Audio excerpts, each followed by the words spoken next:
I learned in college in journalism class, first thing was that you always ask your interviewee their name and their title and ask them to spell their name.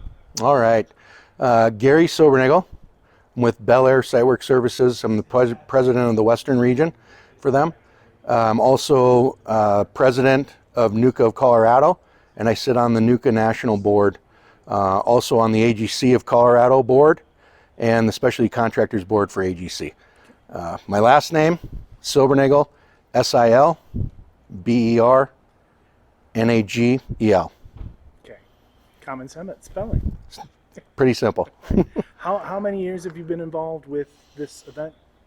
I've been involved since this event started I think it's been 4 years. I think we missed a couple years because of COVID, but been supporting this event since it started. Okay. Here's a pretty broad question. So, why is trench safety important? Whew. Well, trench safety saves people's lives. So me personally, and our company and NUCA of Colorado and AGC of Colorado, want our employees to go home at night, every night. Having our employees here going through the demonstrations of what could happen if we don't use proper, sloping or shoring is number one in our business. Safety's got to be number one. So we have to be involved, get our employees involved about how important it is to either do safety, safe slopes, or to use trench boxes to make sure that everybody goes home at night. That's number one. Okay. So why is it important that people come to this event? This event right here is a lot of people from the industry are involved. You have the contractors that are here that deal with it every day.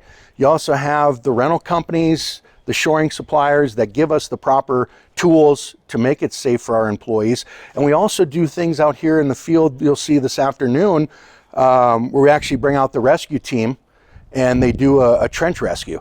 And they show you how difficult and how long it takes to try to save somebody's life.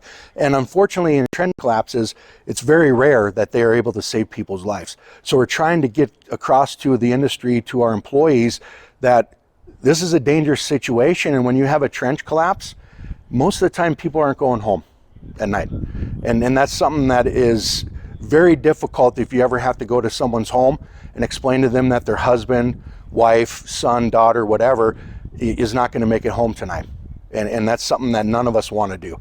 So I think it's really important to bring people out here, show them in person, dig some holes, bring out trench boxes and bring out the safety personnel that can show us how difficult it is to save somebody's life. It's not just the trench collapse.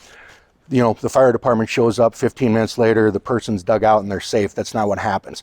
You'll see today that it can be up to an hour, hour and a half, sometimes more by the time they can even get to that person that's buried. Yeah, true. It seems like